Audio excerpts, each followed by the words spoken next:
प्यारे बच्चों, आज के क्लास में बहुत बहुत आपका स्वागत है। आज हम सब 11th क्लास में पहला चैप्टर जीव जगत के बारे में अध्ययन करेंगे।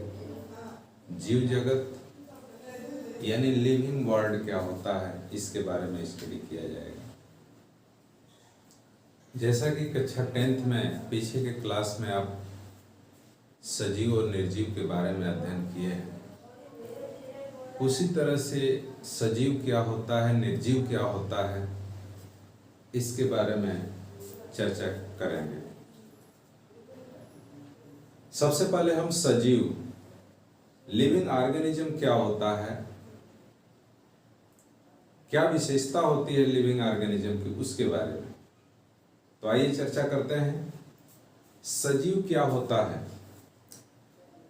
सजीव पृथ्वी पर जितने भी जीवधारी हैं, जितने भी जीवित जीवन वाले जंतु हैं, अगर आप देखेंगे तो उनको आप देख सकते हैं, उनको छू सकते हैं, अनुभव कर सकते हैं, लेकिन जीवन क्या है? जीवन को हम न तो छू सकते हैं, न तो अनुभव देख सकते हैं। यानी जीवन को हम केवल एक शक्ति के रूप में समझ सकते हैं, अनुभव कर सकते हैं, बाकी उसे हम देखना और छूना, ये हम क्रियाएं उनके साथ नहीं कर सकते हैं। तो पृथ्वी पर ब्रह्मांड में जितने भी लिविंग ऑर्गेनिज्म हैं, उनके जीवन के बारे में, तो जीवन है क्या? जीवन एक संगठित रूप होता है। जीवन को केवल हम एक तरह से संगठित जीव द्रव्य का या संगठित रूप होता है। और सजीव की क्या विशेषताएं होती हैं? सबसे पहले सजीव के विशेषताओं के बारे में अगर बात करेंगे तो पहला पॉइंट आता है कि सजीवों में वृद्धि होती है। सजीवों में क्या होती है? वृद्धि होती है। सजीवों में रिप्रोडक्शन होता है, यानी जनन होता है। सजीवों में उपापचयिक अभिक्रियाएं होती हैं। उपापचयिक अभिक्रियाएं, शरीर के अंदर जितनी भी रासायनिक अभिक्रियाएं होती हैं उनको उपापचयिक अभिक्रियाएं कहते हैं। और जीवन या निर्जीव और सजीव दोनों के बीच में अगर हम कंपैरिजन करें तो आपको बहुत बिंदुओं पर अंतर मिलेगा। सबसे पहला पॉइंट आता है कि जो सजीव होते हैं उनमें वृद्धि होती है। क्या होती है? वृद्धि, यानी ग्रोथ होती है। ग्रोथ, ये ग्रोथ केवल सजीव में होती है या निर्जीव में होती है, भी प्रश्न खड़ा होता है। लेकिन कहा जाता है कि सजीवों में वृद्धि होती है, उसका एक लक्षण है। सजीव हमेशा वृद्धि करते हैं। सजीव में उनके भार में वृद्धि होती है, तो यह एक तरह की वृद्धि होती है। उनका भार अगर बढ़ता है तो एक तरह की वृद्धि है। सजीव और निर्जीव दोनों में वृद्धि होती है। अब यहाँ पे एक तरह से अपवाद के रूप में देखा जाता है कि सजीव में भी वृद्धि होती है और निर्जीव में भी वृद्धि होती है, लेकिन दोनों में अंतर है। आप तब जब वृद्धि होती है और उसको आप मानते हैं कि यह सजीव का लक्षण है, तो निर्जीव भी सजीव की श्रेणी में आएगा, लेकिन ऐसा नहीं होता है। सजीव में जो वृद्धि होती है वो आंतरिक होती है और निर्जीव में वृद्धि जो होती है वो बाह्य रूप से होती है, बाहरी भाग में होती है। जैसे रेत का टीला है या फिर पहाड़ है, आप देखेंगे कि 10 साल पहले जो है वह रेत का टीला, उसका साइज कुछ, आकार कुछ और था, लेकिन 15 साल बाद देखेंगे तो वह टीले का आकृति जो है और बड़ा हो जाता है और वह ग्रोथ करता है, वह वृद्धि करता है, लेकिन बाहरी हिस्से में, एक्सटर्नल भाग में वह वृद्धि करता है, न कि इंटरनल भाग में वृद्धि करता है। और सजीव में क्या होता है? इंटरनल वृद्धि होती है, अंदर की तरफ वृद्धि होती है।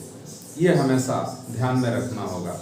तो वृद्धि एक मुख्य लक्षण में वृद्धि को हम न रख करके उसको अलग से दिया जाता है कि सजीवों के लक्षण में, कैरेक्टर्स में ये आता है। दूसरा है रिप्रोडक्शन। प्रत्येक जीव जनन करता है, और जनन क्या है? जनन जो है वो प्रत्येक जीव के आने वाली पीढ़ी के निरंतरता को बनाए रखने के लिए रिप्रोडक्शन करते हैं। अगर निरंतरता को बनाए रखना है तो जन्म करना है, अपने जैसे संतान को उत्पन्न करना है, नहीं तो उनका अस्तित्व ही समाप्त हो जाएगा। तो जन्म प्रत्येक सजीव का लक्षण है। इसके बाद आता है प्रत्येक सजीव का लक्षण होता है उपापचयिक अभिक्रिया, यानी प्रत्येक लिविंग ऑर्गेनिज्म जो है मेटाबॉलिक एक्टिविटीज करता है, यानी एनाबोलिज्म प्लस कैटाबोलिज्म, वो दूसरे पार्ट में आपको बताएंगे। एनाबोलिज्म और कैटाबोलिज्म की प्रक्रियाएं होती हैं और ये दोनों मिलकर के मेटाबॉलिक एक्टिविटीज इसको कहते हैं, यानी निर्माणकारी और विध्वंसकारी क्रियाएं होती हैं। अर्थात जितनी भी रासायनिक अभिक्रियाएं हमारे शरीर के अंदर होती हैं वो सब उपापचयी क्रियाओं के अंतर्गत आता है। और सजीव उसी को कहते हैं जिसमें उपापचयी क्रियाएं होती हैं, चाहे वो रेस्पिरेटरी सिस्टम हो, चाहे वो सर्कुलेटरी सिस्टम हो, चाहे वो डाइजेस्टिव सिस्टम हो। जितने भी सिस्टम हमारे शरीर के अंदर होते हैं वो उपापचयी क्रियाओं के परिणाम स्वरूप ही होते हैं। तो प्रत्येक सजीव का ये लक्षण है कि वह उपापचयी क्रियाएं करेगा। इसके बाद आता है कि चेतना, यानी प्रत्येक जीव में, प्रत्येक सजीव में चेतना होती है।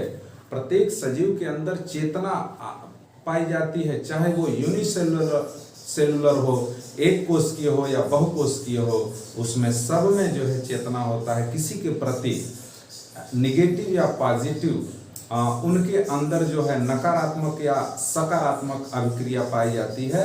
चाहे वो अमीबा को ही ले लीजिए, जो यूनिसेलुलर जंतु होता है, उसमें नकारात्मक और सकारात्मक दोनों क्रियाएं पाई जाती हैं किसी भी स्टिमुलस के प्रति, तो उसके अंदर चेतना पाई जाती है। तो सजीव कहने का मतलब कि सजीव वह है जिसके अंदर चेतना हो, जिसके अंदर रिप्रोडक्शन हो, जिसके अंदर जो है मेटाबॉलिक एक्टिविटीज हो, जिसके अंदर वृद्धि हो। ये सारी अगर क्रियाएं पाई जाती हैं तो वह एक लिविंग ऑर्गेनिज्म है।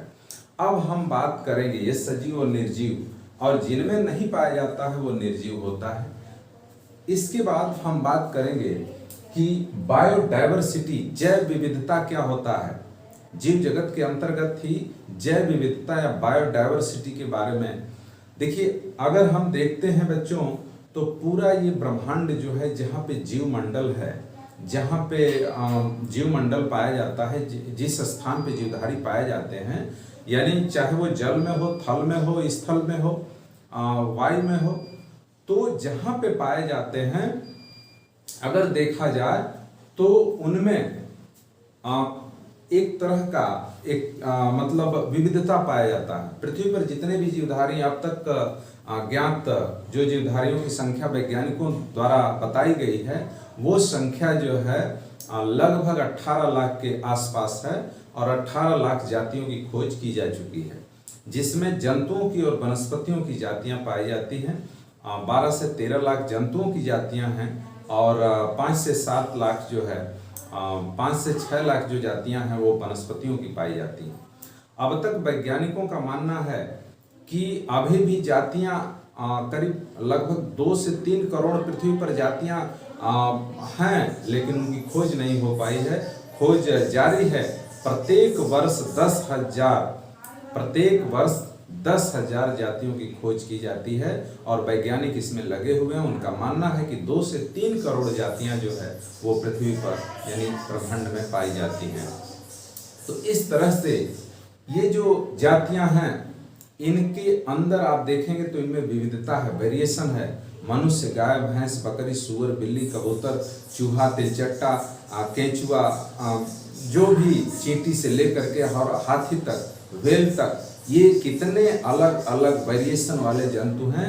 आप इसको बहुत आसानी से समझ सकते हैं, अपने अनुभव से समझ सकते हैं। तो इस तरह से एक कहा जाता है कि जैव विविधता, यानी पृथ्वी पर जैव विविधता होता है, बायोडाइवर्सिटी होता है, और इस बायोडाइवर्सिटी के वजह से ये जो है आप देखने में कहा जाता है कि इतनी संख्या है जंतुओं की, है ना, तो देखने में एक जो है कबाड़खाना सा दिखाई देता है। ठीक है, अगर हम देखें तो ये कबाड़खाना सा दिखाई देता है, लेकिन कह रहा है कि यह एक क्रम में, अगर हम इसको देखें पूरे जीव जगत को, तो वह एक क्रम में, एक आर्डर में दिखाई देता है, एक सीक्वेंस में दिखाई देता है। यानी जीवधारी एक सीक्वेंस में होते हैं, और ये जीवधारी जो है सीक्वेंस में, ये जीवधारी जो है सीक्वेंस में होते हैं। इसको आप ध्यान से समझेंगे। विविधता में क्रमबद्धता, ठीक है, इसको हम देखेंगे। विविधता में क्रमबद्धता बता देते हैं।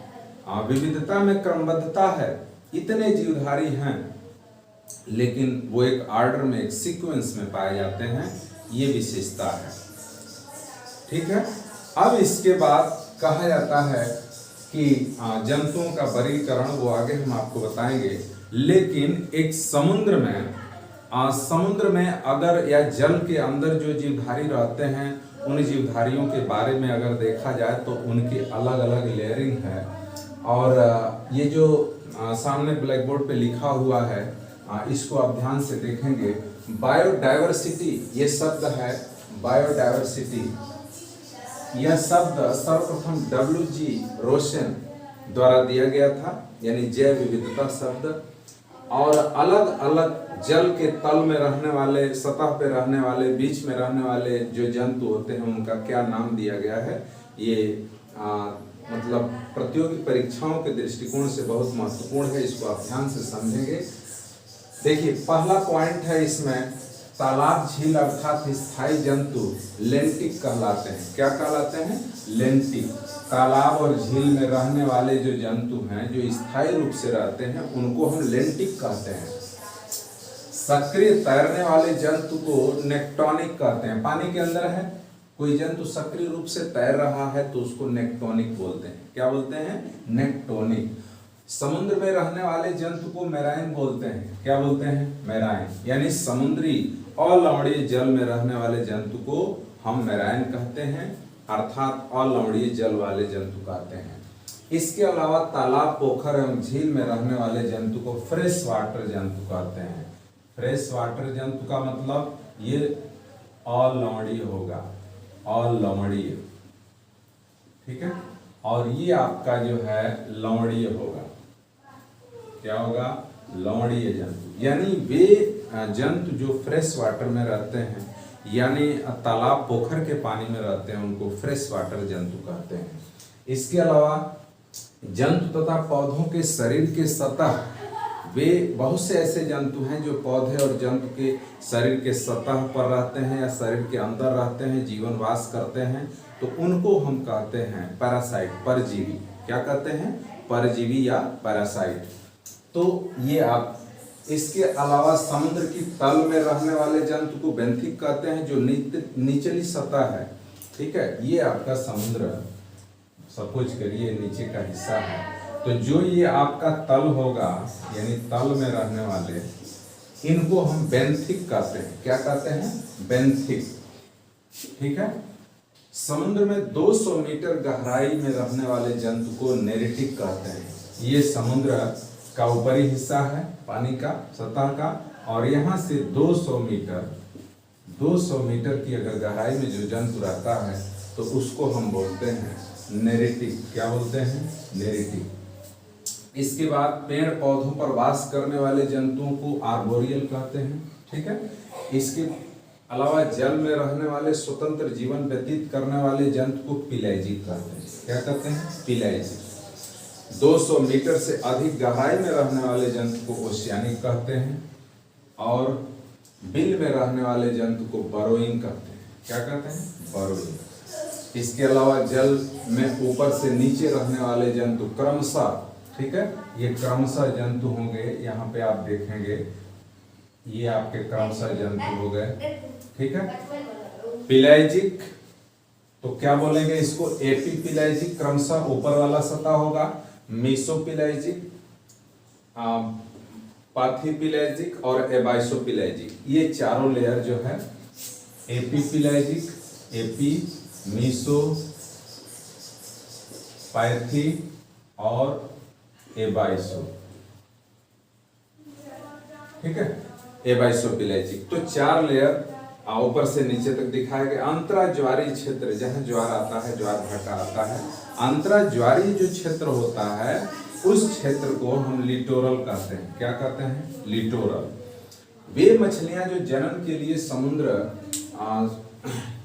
कि वे मछलियां जो जन्म के लिए समुद्र से नदियों के मुहाने पर जाती हैं। समुद्र नीचे का क्लियर नहीं होगा तो इसको हम लिख देते हैं ऊपर। इसका आप स्क्रीनशॉट ले लें, उसके बाद 2-4 पॉइंट और नीचे है उसको हम ऊपर लिख देते हैं। चलिए ठीक हो गया, स्क्रीनशॉट आपने ले लिया होगा। अब जो है हम इसको ऊपर लिख देते हैं।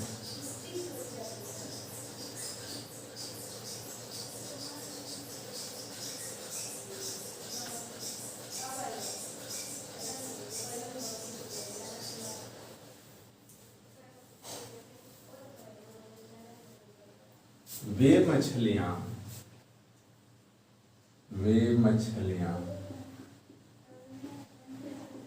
जो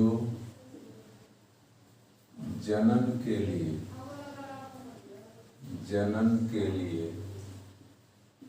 ठीक है, जनन के लिए समुद्र से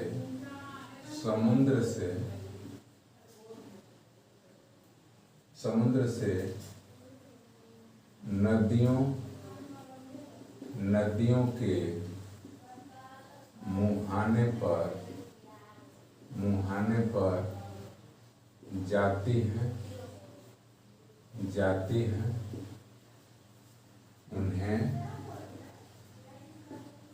उन्हें एनाड्रोमस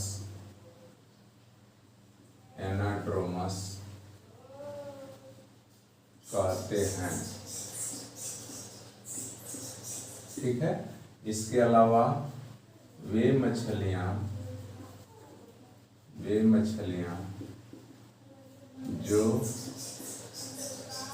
जो अलवणीय होती हैं, अलवणीय यानी फ्रेश वाटर, अलवणीय जल से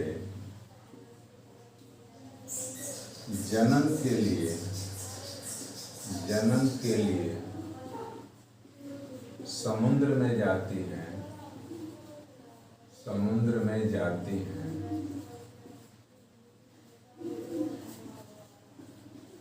उन्हें कैटाड्रोमस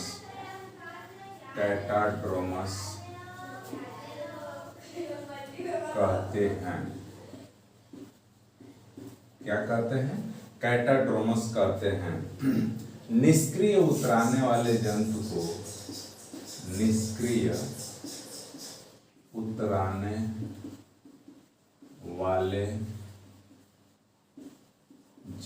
को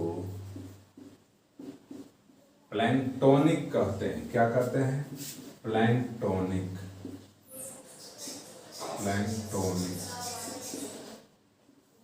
कहते हैं। ठीक है, इसके अलावा नदी सरिता के बहते हुए जल में सरिता के बहते हुए जल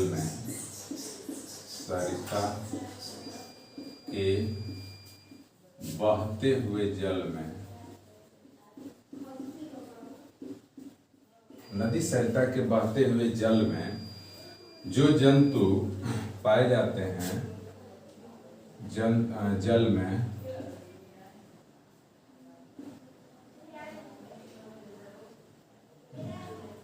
जंतु को लोटिक कहते हैं। क्या कहते हैं? लोटिक कहते हैं। ठीक है, तो क्या हमने लिखा? वे मछलियां जो जन्म के लिए, बहुत इंपॉर्टेंट क्वेश्चन है ये अक्सर नीट और एम्स में, साथ ही साथ चाहे टीजीटी हो, पीजीटी हो, इस तरह के जो भी एग्जाम्स होते हैं इसमें पूछा जाता है। एनाड्रोमस और कैटाड्रोमस क्या होता है? तो कह रहा है कि वे मछलियां जो जनन के लिए, ठीक है ना, वो जाती हैं कहाँ पे? ये समुद्री मछलियां होती हैं। कैसी मछलियां हैं? समुद्री हैं, लेकिन जनन के लिए नदियों के मुहाने पर जाती हैं, उनको हम एनाड्रोमस कहते हैं। अब देखिए इसको आप कैसे समझेंगे? जैसे ये समुद्र है, ठीक है, अब ये समुद्र जो है फिर ये जाके नदी के मुहाने पे मिल रहा है। ये नदी है, ये भी नदी है, ठीक है। तो यहाँ से ये मछली जो है ये जाती है, ठीक है। और जब रिप्रोडक्शन करना होता है तो ये तो समुद्री है, लेकिन रिप्रोडक्शन करना होता है कि जो नदी का ये मुहाना है यहाँ पे जाती है और यहाँ पे जन्म करती है, इसलिए इसको एनाड्रोमस कहते हैं। क्या कहते हैं? एनाड्रोमस। क्लियर हो गया। और वे मछली जो तालाब, पोखर या नदी में रहती है और वो जनन के लिए समुद्र में जाती है, यानी यहाँ से ये जनन के लिए समुद्र में आएगी, तो इसको क्या बोलते हैं? कैटाड्रोमस। क्या कहते हैं? कैटाड्रोमस। ठीक है। निष्क्रिय उतराने वाले जंतु को प्लैंक्टोनिक कहते हैं। निष्क्रिय जो उतरा रहा है यानी उसी पे तैर रहा है, फ्लोटिंग कर रहा है ना, तो उसको हम प्लैंक्टोनिक कहते हैं। साथ ही साथ नदी सरिता के बहते हुए जल में जंतु को हम लोटिक कहते हैं। क्या कहते हैं? लोटिक। तो ये आप दिमाग में रखिएगा, इसको ध्यान में रखिएगा, इसको तैयार भी कर लेंगे, क्योंकि जो वर्ड्स ये हैं ये सारे वर्ड्स जो है एग्जाम में पूछे जाते हैं। लोटिक हो, लेंटिक हो, लिटोरल हो, आर्बोरियल हो, एनाड्रोमस हो, कैटाड्रोमस हो, इसके अलावा तमाम शब्द जो है आपने यहाँ पे लिखा होगा, इसको आप ध्यान से समझेंगे और याद भी कर लेंगे। तो कह रहा है कि जीव जगत में एक बायोडाइवर्सिटी, जैव विविधता पाई जाती है।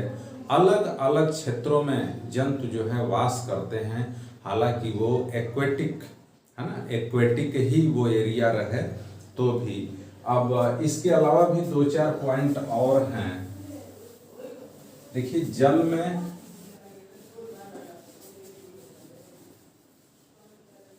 में रहने वाले जंतु को हम जली एक्वेटिक कहते हैं। छोटी छोटी बातों को ध्यान में रखेंगे, है ना। जल में रहने वाले जंतु को एक्वेटिक कहते हैं।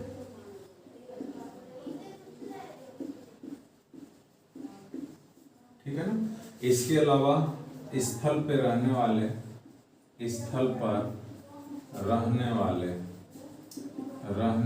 जंतु को टेरेस्ट्रियल कहते हैं।